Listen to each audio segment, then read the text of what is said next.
For gamers, streamers, and content creators, a graphics card is one of the most important parts of your PC. The graphics card, also called a GPU, is responsible for generating the information and images that you see on your computer's display. The more powerful the GPU, the faster that information can be displayed, and the better your visual experience will be overall. As with every PC component, the first question to ask yourself when choosing a graphics card is, how will you be using it? If you're building a PC to play games, then the GPU will be your most important purchase. Other components can affect performance, like CPU and RAM, but getting a GPU that's too weak for your chosen games is guaranteed to result in disappointment. Some games won't even run. There are different kinds of games though, and not all of them demand the most powerful GPU on the market.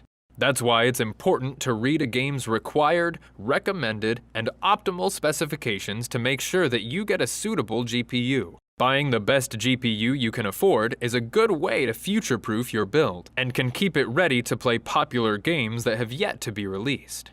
If you're not a PC gamer, there are still many reasons you might need a powerful graphics card. Some examples include video editing and computer-aided design and manufacturing applications like AutoCAD, which can use the GPU for significantly better performance. In fact, there's a whole class of GPUs aimed specifically at these professional users. These workstation GPUs are optimized for these applications, and their drivers are certified to be stable and reliable. They're not always the best at powering games because they're designed with those workstation applications in mind. We're going to focus on gaming graphics cards in this video. When you're shopping for a GPU, you'll be choosing between two manufacturers, NVIDIA and AMD. Historically, these two companies have battled for leadership in the GPU market, and NVIDIA was strongly in the lead until the last few years. NVIDIA still holds a strong position in the market, but AMD's newest graphics cards have made the landscape more competitive. One of the phrases you'll hear a lot these days when GPU shopping is real-time ray tracing, which is a visual technology that enables more realistic lighting, shadows, and reflection effects. There's some debate on how necessary this tech is to advancing game visuals, but as of right now, it's only something you'll get on the NVIDIA side of the GPU world. If you want to play games that support RTX features, that's a strong argument for picking up an NVIDIA 20 series or Supercard. According to the Steam Hardware and Software Survey in November 2019, NVIDIA's GTX 1060 is still the most popular graphics card around by a lot. But the new GPUs that AMD launched in 2019, the RX 5700 and the RX 5700 XT, are starting to gain some traction.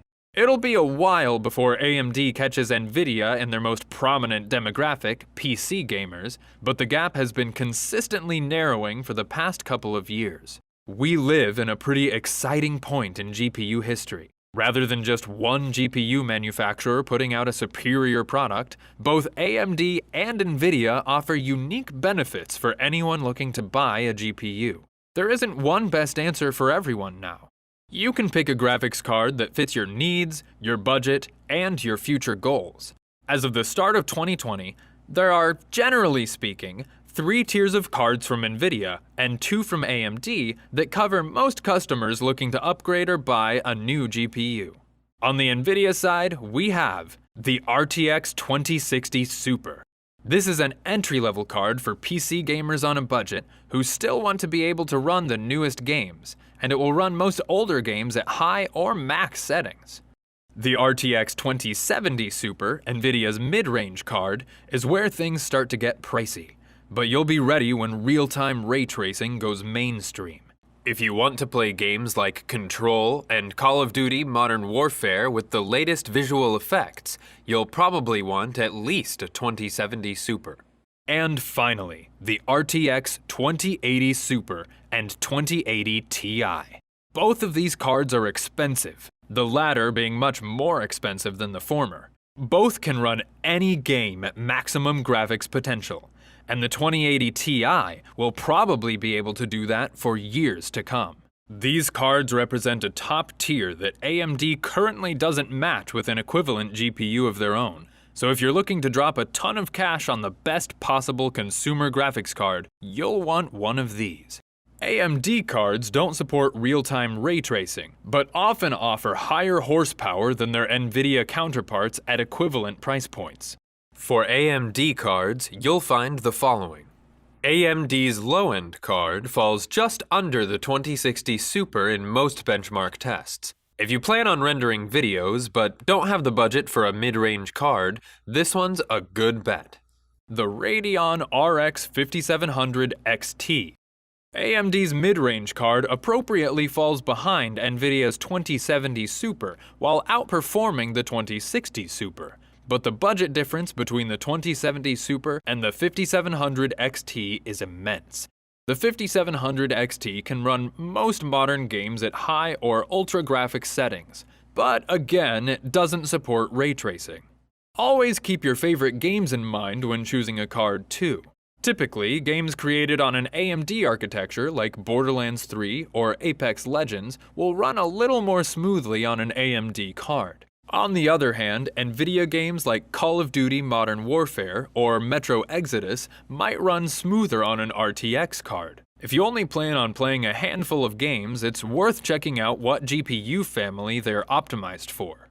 When shopping for a graphics card, you'll most often be choosing from models made by companies like Asus, Gigabyte, EVGA, and MSI, which put their own special spins on the core hardware developed by NVIDIA and AMD. Of all the various specifications you'll come across when learning about GPUs, the GPU model itself is the most important. This is what tells you where the GPU falls in terms of overall performance. Though specific graphics cards within a GPU model can vary in performance depending on a variety of factors. So reading reviews and comparing benchmarks can be helpful when you're looking to determine the best bang for your buck. It's also important to know what kind of power connections a graphics card requires. Usually, this is a mix of 6-pin and 8-pin connectors, which the power supply will need to provide in sufficient quantity. Graphics cards have their own memory, where they store the data needed to display information on screen. The amount of RAM in your GPU is important for high-performance games that use large amounts of data to represent on-screen images. Also, if you're running multiple 4K displays, then you'll want more graphics RAM. However, generally speaking, you'll get more graphics RAM as you buy faster graphics cards. And so as long as you buy a GPU that's fast enough for your desired games, then you should have enough RAM to go with it built in. Today, all discrete GPUs plug into PCIe slots. GPUs vary, though, in how many slot widths they take up, including single, double, and triple slots.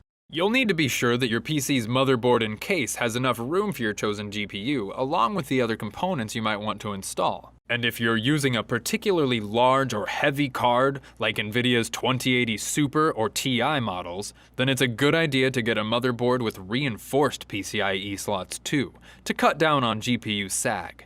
Of course, a GPU by itself isn't worth much. It needs to connect to a display to be useful. HDMI and DisplayPort are the most common connections these days and can be found on most graphics cards, usually at least one of each. When buying a GPU, you need to make sure it has enough ports of the right types to support the monitors and VR headsets you plan to connect. It's possible to buy adapters for some ports, but you'll have a much easier time if you can avoid that. By now, you should have some idea of how to select the right graphics card for your needs. The next step is to narrow your choice down based on functionality, performance, and price, which you can do with the help of Newegg's product comparison tool. Check out the links in the description below to head over to newegg.com and start shopping.